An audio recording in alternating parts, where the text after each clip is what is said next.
പണ്ട് കാശിന് എന്തെങ്കിലും ആവശ്യം വന്നാ അപ്പൊ ഓടിയെത്തുന്നത് കുര്യച്ചന്റെ അടുത്തേക്കാ. കണിശക്കാരനാണെങ്കിലും കുര്യച്ചൻ ഇന്നേ വരെ എന്റെ കയ്യിൽ നിന്ന് പലിശ വാങ്ങിച്ചിട്ടില്ല. അറിയാം മാഷേ, അപ്പൻ എന്നോട് പറഞ്ഞിട്ടുണ്ട്.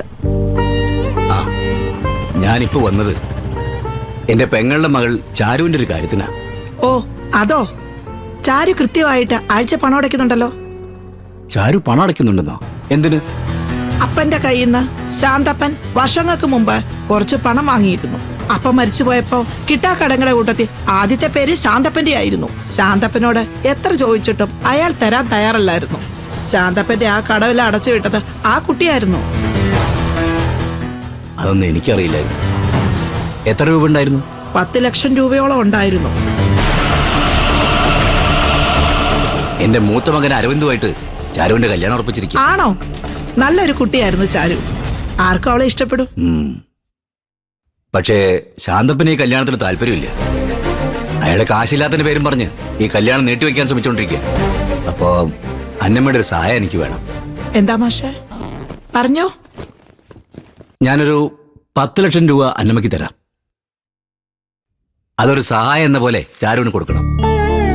ഞാൻ നേരിട്ട് കൊടുത്ത അവള് വാങ്ങിക്കത്തില്ല. അതാ അവളുടെ സ്വഭാവം. അന്നമ്മയ്ക്ക് അറിയാലോ. അറിയാം മാഷേ. ചാരുവിന്റെ കല്യാണമായിട്ട് ഞാനും എന്തെങ്കിലും ഒരു സഹായം ആ കുട്ടിക്ക് കൊടുക്കണമെന്ന് വിചാരിച്ചിരിക്കുവായിരുന്നു. ആ, അന്നമ്മ അതൊന്ന് എണ്ണി നോക്കണേ. ഓ, അതിന്റെ ഒന്നും ആവശ്യമില്ല മാഷേ. മാഷെ ഞങ്ങൾക്ക് അറിയാത്തൊന്നും അല്ലല്ലോ. ആ, ഈ തുക ഞാനാണ് ഏൽപ്പിച്ചതെന്ന് ഒരിക്കലും ചാരു അറിയരുത്.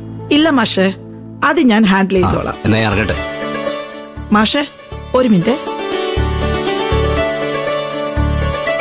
പൊതുവെ ഒരു സംസാരമുണ്ട്, പലിശക്കാരെ വിശ്വസിക്കരുതെന്ന്. അവര് പണത്തിന് വേണ്ടി മാത്രം ജീവിക്കുന്നവരാന്ന്. ഞാനും അങ്ങനെയൊക്കെ ആയിരുന്നു. പക്ഷെ ഇപ്പൊ അങ്ങനെയല്ല. അതിന് കാരണം ചാരുവാ. ചാരു? അതൊക്കെയുണ്ട് മാഷേ. ഇതാ, ഞാൻ മാഷിന്റെ ഇന്ന് 10 ലക്ഷം വാങ്ങിക്കുന്നതിന് ഒരുറപ്പിന് വേണ്ടിയാ. ഏയ്, അതിന്റെ കാര്യമൊന്നുമില്ല. കുര്യച്ചന്റെ മകൾ അന്നമ്മയെ എനിക്ക് വിശ്വാസാന്നേ. എന്നാലും മാഷ് ഇത് വാങ്ങണം.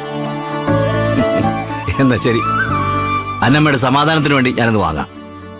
അപ്പൊ ഞാൻ ഇറങ്ങാം. ശരി മാഷ്.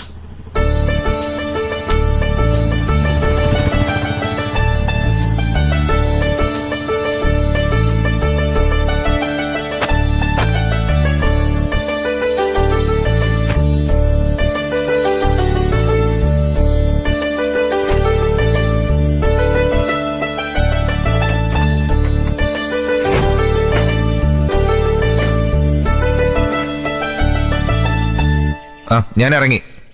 ഞാനേ വില്ലേജ് ഓഫീസിൽ പോയിട്ട് ആ വഴി വരാം. ആ ശരി എന്നാ. ഓക്കെ.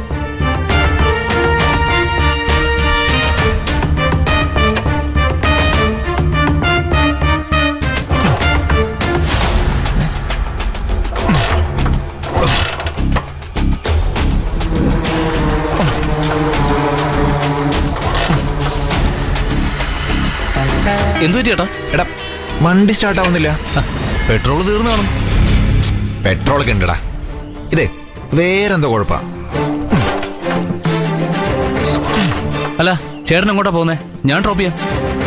എടാ, എന്നെ എന്നാലേ ആ വില്ലേജ് ഓഫീസിൽ വിട്ടാൽ മതി. കാര്യം അടച്ചിട്ടില്ല. ഓ, ചേട്ടനിപ്പോ ഉത്തരവാദിത്തമൊക്കെ തുടങ്ങിയല്ലേ? നീ വാ, നടക്ക് വാ. വാ.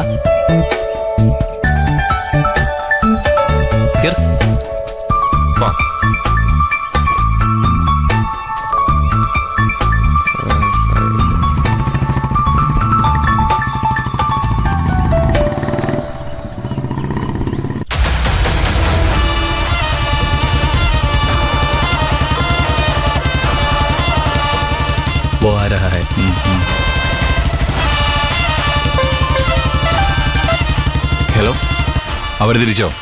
ആ, അവരതേ വന്നോണ്ടിരിക്കുക. വെളിയനാട് കഴിഞ്ഞ് ജവാങ്കോട്ട വഴിയാവും അവരങ്ങോട്ട് വരുന്നത് കേട്ടോ. ഓക്കെ, നിങ്ങൾ റെഡിയല്ലേ? റെഡി ചെയ്യുന്നോ? ഞങ്ങൾ മൂവ് ചെയ്യണേ. Okay okay. എന്താ അവര് പറഞ്ഞ്? അവരിറങ്ങിയെന്ന്.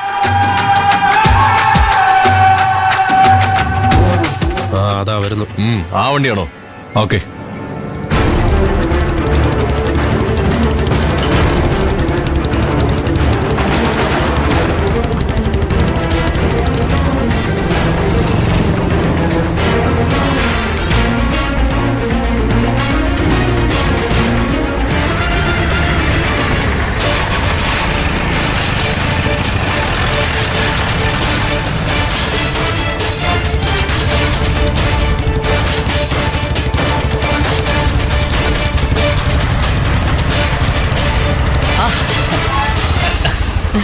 കാക്കോത്തി എങ്ങോട്ടാ? എന്റെ ഒരു സ്ഥിരം കസ്റ്റമർ ഉണ്ട്, രാഗി ചേച്ചി. ആ ചേച്ചി ഹോസ്പിറ്റലിൽ കിടക്കുക, അപ്പൊ ഒന്ന് കാണാൻ പോവാ. അല്ല, നിങ്ങൾ എങ്ങോട്ടാ? അരവിന്ദനെ വില്ലേജ് ഓഫീസിലാക്കി ഞാൻ നേരെ ഓഫീസിലേക്ക് പോകും. അല്ല, കല്യാണക്കാരി എന്തായി? അത് പറ. ചുമ്മാ പോടെ. എന്താ?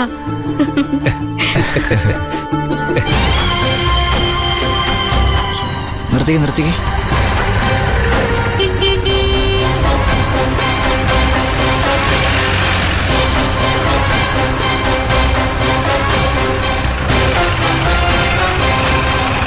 ഇവിടെ നിർത്തിയാ മതി.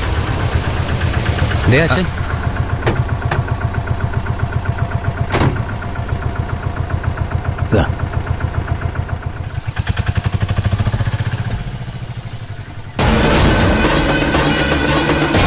ബാലമ്മ, ഇതെവിടെ പോയതാ? ഞാനോ? ഞാൻ സ്കൂൾ വരെ ഒന്ന് പോയതാ മോളെ. ഇത്ര രാവിലെ തന്നെയോ? ആ, പോണ്ട കാര്യം ഉണ്ടായിരുന്നു. അരവിന്ദ് ചേട്ടാ, ചേട്ടനെ ചാരു വില്ലേജ് ഓഫീസിൽ കൊണ്ടുവിടും. ഞാൻ അച്ഛനെ കൊണ്ടുവിടാം. അച്ഛനെങ്ങോട്ടാ? എന്നെ കടവിൽ വിട്ടാ മതി. ശരി. എടാ വേണ്ട, ചാരു പോയിക്കോട്ടെ, ഞാൻ ഒരു ഓട്ടോ എടുത്ത് പോയിക്കോട്ടെ. അല്ല, ചാരു ആ വഴിക്കല്ലേ, എന്തിനാ ഓട്ടോ? എപ്പോഴായാലും നിങ്ങൾ ഒരുമിച്ച് പോകേണ്ടവരല്ലേ? നിങ്ങളുടെ കല്യാണം നിശ്ചയിച്ച കാര്യം ഈ നാട്ടിലെ എല്ലാവർക്കും അറിയാം, അല്ലേ അച്ഛാ? മടിക്കാതെ ചെന്ന് കേറ് കേട്ടാ. ചെല്ല്, ചെന്ന് കേറ്, കുഴപ്പമൊന്നുമില്ല. ഞാൻ ഓടിക്കാം. ഇല്ല, കുഴപ്പമില്ല, ഞാൻ ഓടിക്കാം. അച്ഛൻ കേറ്. ഇരുന്നോ?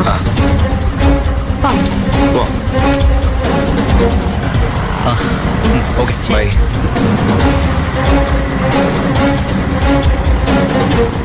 ഹലോ. എടാ, തന്തയെ മുന്നേ ടാർഗറ്റ് ചെയ്താൽ മതി. Okay okay.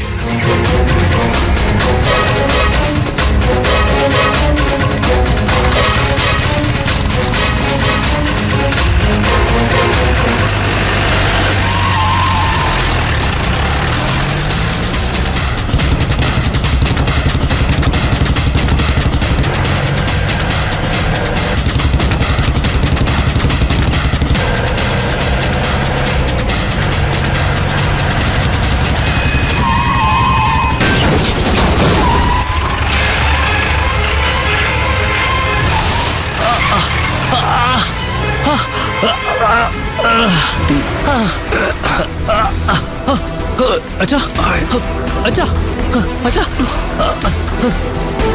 അച്ഛാ, എഴുന്നേക്ക് അച്ഛാ.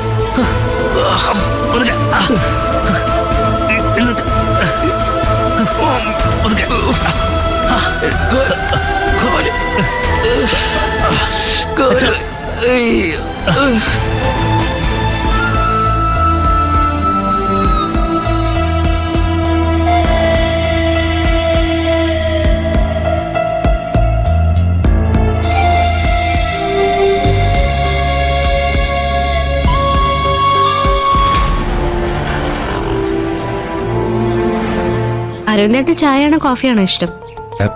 എനിക്കങ്ങനെയൊന്നുമില്ല. മാമനും ആകാശേട്ടനും കോഫിയാ ഇഷ്ടം. അപ്പൊ എന്റെ ടേസ്റ്റ് ഒന്നും അറിയില്ലല്ലേ? അതിന് എന്നോടൊന്നും മിണ്ടിയിട്ടുണ്ടോ? എന്റെ മുഖത്ത് പോലും നോക്കിയിട്ടില്ലല്ലോ.